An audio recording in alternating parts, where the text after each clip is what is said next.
નમસ્તે દર્શક મિત્રો, મારું ભાવેના ચેનલમાં આપનું હાર્દિક સ્વાગત છે.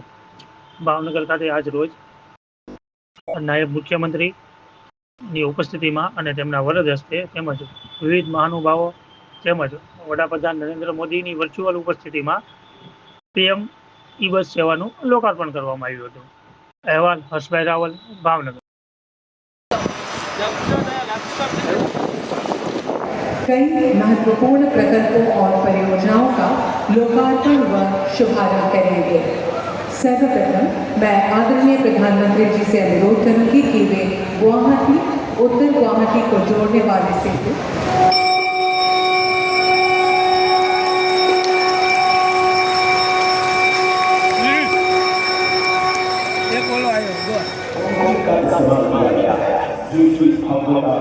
मजबूती को स्पष्ट रूप से दर्शाता है। इसकी मजबूती सुनिश्चित करने के लिए आधुनिक तकनीकों के साथ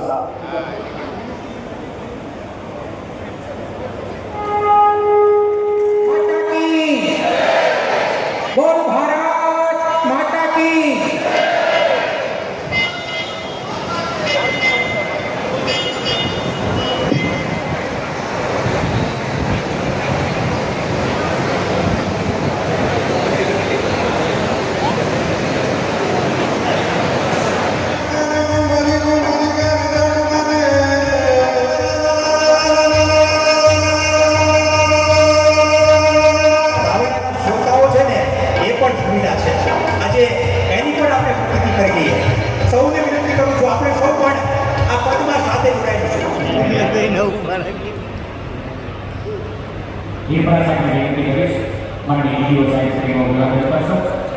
આજે ભાવનગરના સ્થાપના દિવસે ભાવનગર મહાનગરપાલિકાના સ્થાપના દિવસે માન્ય ઉપમુખ્યમંત્રી શ્રી અને વર્ચ્યુઅલી માન્ય વડાપ્રધાન શ્રી દ્વારા ભાવનગરમાં જે 50 ઇલેક્ટ્રિક બસ છે પીએમ ઈ બસ સ્કીમ હેઠળ એનું આજે લોકાર્પણ કરવામાં આવેલું છે, જે શહેરના વિવિધ ભાગોમાં શહેરના તમામ લોકોને સુખાકારી માટે કામ કરશે અને ખૂબ લોકોને ખૂબ સસ્તા દરથી ખૂબ સારા એક્સપિરિયન્સ સાથે ખૂબ સુંદર સેવા મળશે.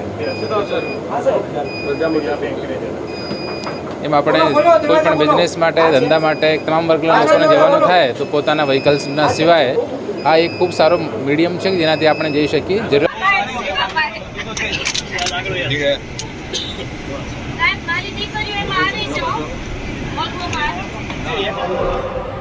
થોડી મદદ કરી આપણી બસોને સાચવી લેજો. આજે